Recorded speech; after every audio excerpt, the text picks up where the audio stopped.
नमस्कार दोस्तों, एनटीआर सेटअप पर आपका बहुत बहुत स्वागत है। आज हम देखेंगे प्री डीएलएड 2021 बीएसटीसी की इस कुछ सामान्य दिशा निर्देश दिए हैं इन्होंने परीक्षा के बारे में। तो वो क्या दिशा निर्देश है इसके बारे में अपन बात करेंगे। तो ये कुछ तिथि दी हुई है, इसका थोड़ा सा अपन सबसे पहले इन तिथियों को देखेंगे। तो तिथियां क्या है, 9 जून से आपके फॉर्म भरने शुरू हो गए हैं और 10 जुलाई है, वो 10 जुलाई की मध्य रात्रि 12 बजे तक आप फॉर्म भर सकते हैं। और अंतिम फीस जमा कराने की भी अंतिम तिथि होगी, वो 12 जुलाई होगी। 12 जुलाई के बाद में आप फीस जमा नहीं करवा सकते, उससे पहले आपको करवानी होगी। और इस शैक्षणिक योग्यता भी देख लेते हैं। शैक्षणिक योग्यता 12वीं में आपके 50% होने चाहिए। जनरल के लिए, जनरल का कैंडिडेट है और जिसके पास EWS का सर्टिफिकेट नहीं है, उसके कम से कम 50% होने चाहिए। और बाकी सभी कैटेगरी के लिए है वो कितना है, 50% नहीं, उनकी 5% की छूट है, वो 45% के साथ में उनको परीक्षा देनी है। कम से कम उनका 45% होना चाहिए, उससे ज़्यादा है तो अच्छी बात है। और उससे 45% मतलब आपका 44.99 भी नहीं हो सकता, पूरा 45 होना ज़रूरी है। उससे ज़्यादा हो सकता है, कम नहीं हो सकता किसी भी हालत में। और उसके बाद में आयु सीमा है। आयु सीमा अपन देख लेते हैं। आयु सीमा है वो कितनी है, आयु सीमा है वो 1 जुलाई 2021 तक आपकी आयु है वो 28 वर्ष से अधिक नहीं होनी चाहिए। इसकी 28 वर्ष से अधिक आपकी आयु है वो नहीं होनी चाहिए। और बाकी विधवा और परित्यक्ता इनको उसी में छूट दी जाएगी, इनमें आयु सीमा में भी।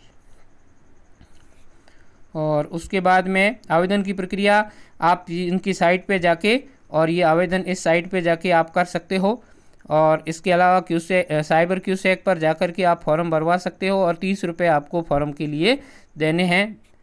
और उसके बाद में online payment debit card, credit card या नेट बैंकिंग, इनसे किसी से भी किया जा सकता है। आप ऑनलाइन पेमेंट करके और अपना फॉर्म फिल करवा सकते हो। और उसकी हार्ड कॉपी आपको एक रखनी है अपने पास, वहाँ से भरी हुई। और उसके बाद में शुल्क के बारे में बात करते हैं। तो शुल्क है 400 रुपये, आपकी प्री की फ़ीस का शुल्क है वो 400 रुपये है।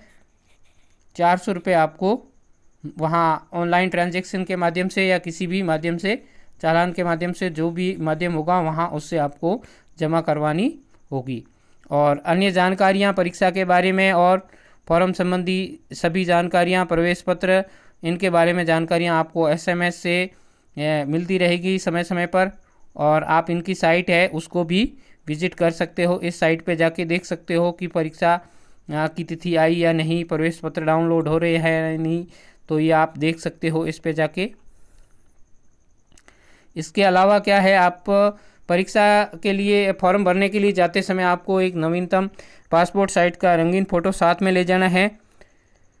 और उसके अलावा 10वीं की मार्कशीट आप साथ में लेके जाएं, जिससे माध्यमिक शिक्षा, उच्च माध्यमिक, ठीक है। जिसके पास में 12वीं की मार्कशीट है उनको तो साथ में ले जानी है, जिनके पास नहीं है वो 10वीं की मार्कशीट साथ में लेकर के जाएँ।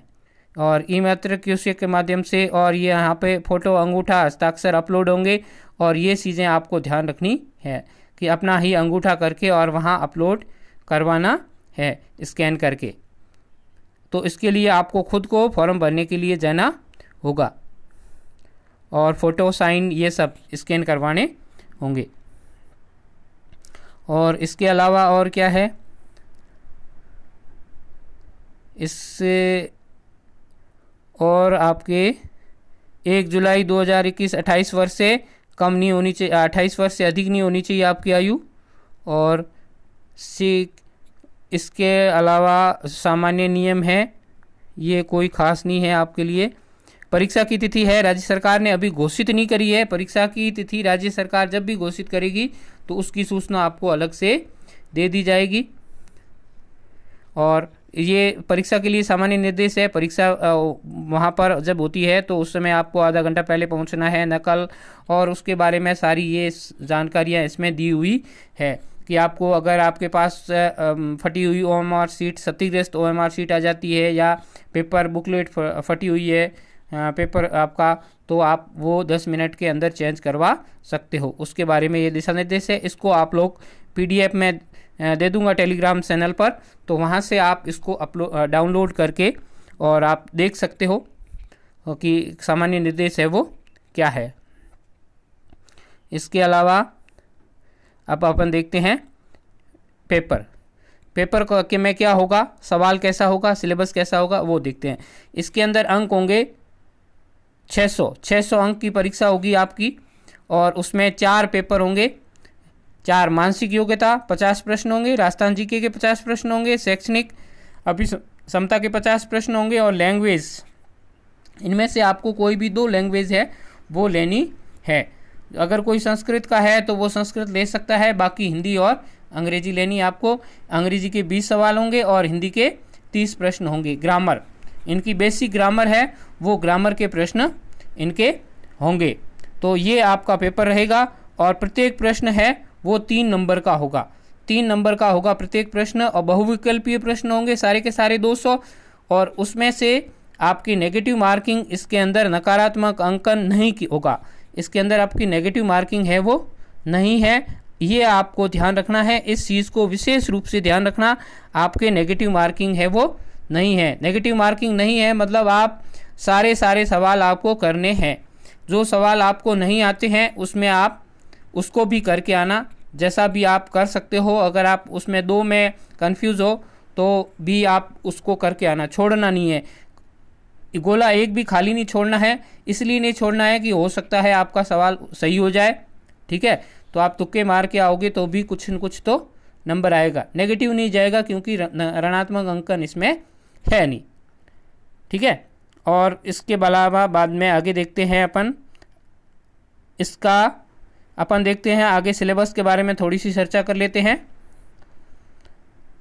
सिलेबस में क्या है, मानसिक योग्यता है आपका 50 नंबर का मानसिक योग्यता वाला, तो 50 अंक का है। इसमें क्या है, रीजनिंग योग्यता है, तार्किक योग्यता, 2 वस्तुओं की आंशिक समानता और समरूपता, विभेदीकरण और संबंध वाले प्रश्न आएंगे, ठीक है। विश्लेषण वाले प्रश्न आएंगे, और लॉजिकल, तार्किक, ये सारे प्रश्न इसके अंदर रहेंगे आपके मेंटल एबिलिटी के अंदर। मेंटल एबिलिटी के पोर्शन में ये होगा। इसके लिए आपको क्या करना होगा, कोई भी अच्छे एक पब्लिकेशन की बुक लाओ और उसकी आप पहले इसका थोड़ा सा अभ्यास कर लो, तो आप अच्छे नंबर ला सकते हो। इसके अंदर जो ये मेंटल एबिलिटी वाला पोर्शन है उसका अगर आपने थोड़ा सा अभ्यास कर लिया है तो आप 40 से 45 नंबर तक ला सकते हो। 40 से 45 सवाल सही कर सकते हो, मतलब इतना ये अच्छा होता है। और राजस्थान जीके है तो राजस्थान जीके भी इतना आपका ज़्यादा डीप नहीं आएगा, तो आपको कोई भी एक गाइड लाओगे तो उसमें राजस्थान जितना जीके दिया हुआ है वो सारा आपको ढंग से पढ़ना है, उसको ढंग से पढ़ना है। क्या है इसमें, हिस्टोरिकल एस्पेक्ट्स है, ऐतिहासिक पक्ष, राजनीतिक पक्ष, आर्थिक पक्ष और भौगोलिक पक्ष, और लोक जीवन, सामाजिक पक्ष और पर्यटन पक्ष, ये वाले ऐसे आपका सिलेबस रहेगा। सिलेबस में क्या है, इतिहास है, राजस्थान का इतिहास के बारे में होगा, राजनीतिक विज्ञान के बारे में होगा, कला संस्कृति साहित्य के बारे में सवाल आएंगे, और राजस्थान की अर्थव्यवस्था के बारे में आपके सवाल आएंगे, राजस्थान के भूगोल के बारे में सवाल आएंगे, प्रश्न आएंगे इसमें। और इसके अलावा लोक जीवन से संबंधित और सामाजिक पक्ष और पर्यटन से संबंधित है, इन सभी विषयों से संबंधित आपके प्रश्न इसमें पूछे जाएंगे। और इसके अलावा शिक्षण अभिक्षमता में क्या होगा, शिक्षण अभिक्षमता में भी इसी प्रकार शिक्षण अभिक्षमता, तो ये मतलब आप अगर हमेशा एक घंटा एक पाठ अगर हमेशा पढ़ोगे, 10 से 15-20 पाठ होंगे इसके अंदर, ठीक है। एक पाठ अगर हमेशा 2 घंटे बैठ के एक पाठ अपन आराम से पढ़ सकते हैं। इसके लिए आप एक लक्ष्य की BSTC की गाइड आती है, उस गाइड को आप अगर लाओगे और उसको कम से कम 2 बार पढ़ लोगे तो आपका सिलेक्शन है वो श्योर है, लगभग अच्छी तरह से आपने पढ़ी है तो 400 से ज़्यादा नंबर आते ही आपका सिलेक्शन है वो श्योर हो जाता है, ठीक है। तो इसमें क्या होगा, तार्किक योग्यता में इसमें शैक्षणिक अधिगम और नेतृत्व गुण, सृजनशीलता और सतत एवं व्यापक मूल्यांकन और संप्रेषण कौशल और व्यवहारिक अभिव्यक्ति और सामाजिक संवेदनशीलता। इसमें आपको हमेशा थॉट है वो उसको पॉजिटिव रखना है, इसको नेगेटिव नहीं लाना। अगर आपके सवाल आएगा कि एक क्लास में एक बच्चा है वो हमेशा बदमाशी करता है, तो उसके लिए आप क्या करोगे? उसके पेरेंट्स को शिकायत करोगे, ठीक है, उसको पीटोगे, क्या करोगे? तो आपको ये करना है कि पीटेंगे नहीं उसको, आप उसके पेरेंट्स को बुला करके उसको समझाने का प्रयास करेंगे, ठीक है। ऐसा नहीं है कि आप नेगेटिव अप्रोच यहाँ वहाँ पर बिल्कुल भी नहीं रखनी है। और दंड देना तो ये वहाँ मतलब शिक्षा के अंदर ये तो बिल्कुल भी जायज़ नहीं है, इसको कहीं भी अच्छा नहीं माना गया है। तो उसको आप डराना या किसी भी प्रकार से धमकाना या ऐसा कुछ करना उसके लिए वर्जित है, ठीक है ना। तो ये आप नहीं कर सकते, वहाँ उसको समझाना ही है, उसको अच्छी तरह से समझाइए, उसके पेरेंट्स को बुला करके समझाइए, ठीक है ना। आपको यही पॉजिटिव अप्रोच रखते हुए इसको एक बार अगर आप 1-2 बार पढ़ लोगे तो इसमें से आपके 50 में से 40-42 सवाल आराम से सही होंगे, ठीक है। और इसके बाद में आगे अपन देखते हैं, आगे क्या है? इंग्लिश, अंग्रेजी है। अंग्रेजी में क्या है? अंग्रेजी में है भाई आपको पढ़ना क्या है? कॉम्प्रिहेंशन आएगा, एक तो पैसेज आएगा, और स्पॉटिंग एरर, नरेशन आएगा, एक्टिव पैसिव और डायरेक्ट इनडायरेक्ट ये आएगा आपके, और प्रीपोजिशन, आर्टिकल्स, कनेक्टिव और करेक्शन ऑफ सेंटेंसेस, और उसके बाद में काइंड ऑफ सेंटेंसेस आएंगे, सेंटेंसेस के प्रकार, कॉम्प्लीमेंट और टेंस आएंगे, वोकेबलरी होगी आपके, टेंस होगा, वोकेबलरी होगी, साइनोनिम्स, एंटोनिम्स, वन वर्ड और स्पेलिंग एरर, ये ऐसे सवाल होंगे। तो ये इस प्रकार के ये सवाल होंगे, 20 सवाल आएंगे इंग्लिश के, ठीक है ना। 20 क्वेश्चंस आएंगे आपको, उसमें से 20 के 20 करने हैं। और जहाँ तक कोशिश करना कि इंग्लिश में आप पैसेज है, उसके अलावा antonyms, synonyms, one word substitution, spelling error, तो ये सारी तो चीज़ें हैं, वो वोकेबलरी, ये सारी रटने की चीज़ें हैं।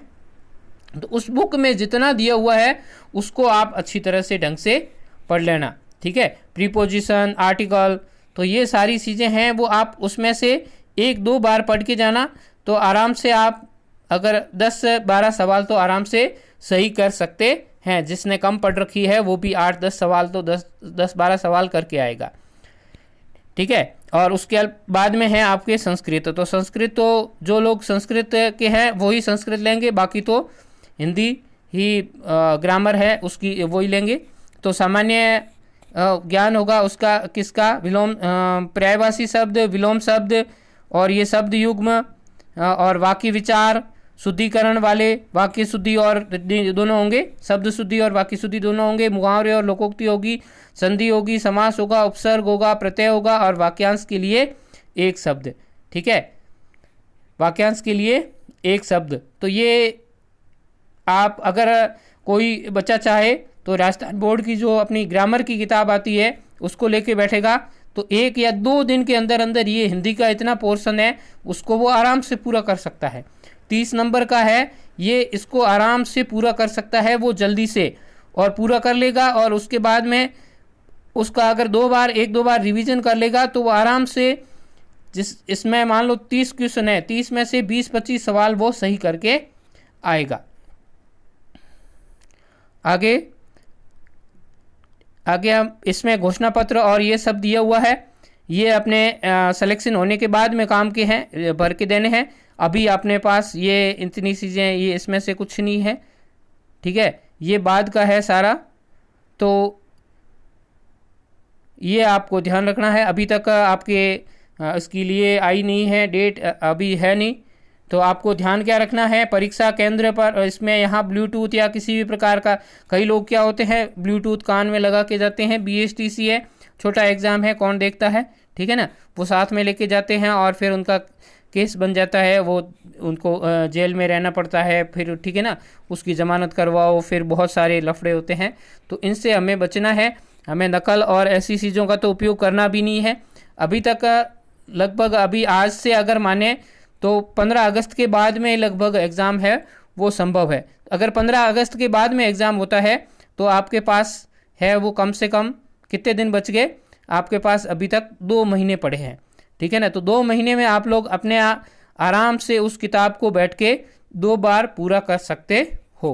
अगर 2 बार किताब को पूरा कर लिया तो आपका सिलेक्शन है वो श्योर है, ठीक है। अभी तक आपने मान लो जैसे सब्जेक्ट नहीं पढ़ रखा है, मेंटल एबिलिटी नहीं पढ़ रखा है, तो मेंटल एबिलिटी अगर आप उसमें दिए हुए हैं एक एक टॉपिक हमेशा पढ़ो तो 15-20 दिन में मेंटल एबिलिटी है वो काफ़ी हद तक ख़त्म हो जाएगी, ठीक है। हिंदी को आपको हमेशा इतना पढ़ने की ज़रूरत नहीं है, 3-4 दिन लेके बैठो लगातार, 3-4 दिन तो उसको पढ़ लो और फिर 10 दिन बाद में 2 दिन और रिवीजन कर लेना हिंदी का, ठीक है। और उसके बाद जीके है उसको तो धीरे धीरे हमेशा ही रखना है, 1 पार्ट 2 पार्ट, ठीक है ना, उसको तो पढ़ना ही है। जीके है उसको आपको ज़्यादा ध्यान देना है। हिंदी और शैक्षणिक अभियोग्यता इसके ऊपर आपको इतना ध्यान देने की ज़रूरत नहीं है। हिंदी वाला लैंग्वेज वाला पोर्शन और ये शैक्षणिक अभियोग्यता इन दोनों पे आपको इतना ध्यान देने की ज़रूरत नहीं है। इसलिए नहीं है क्योंकि ये तो आप 1 बार 2 बार पढ़ोगे ना तो आपके लगभग इसके सवाल हो जाएंगे। सवालों में आपको दिक्कत कहाँ आएगी, दिक्कत आएगी मेंटल एबिलिटी और जीके में, ठीक है। तो इनको आपको अच्छी तरह से पढ़ना है। इन दोनों में अगर आपने अच्छा किया 30-35 नंबर से अगर ज़्यादा नंबर लाते हो आप तो ये समझ लो कि आपका सिलेक्शन है वो श्योर ही हो जाएगा। और अगर आपकी इंग्लिश कमज़ोर है तो आपको हिंदी को तो अच्छा करना पड़ेगा और इंग्लिश में भी ये कोशिश करना कि छोटे मोटी जितने 1 वर्ड और ये दिए हुए होते हैं उसको रटने की कोशिश करना और उसके बाद में पेपर है वो अच्छी तरह से करना।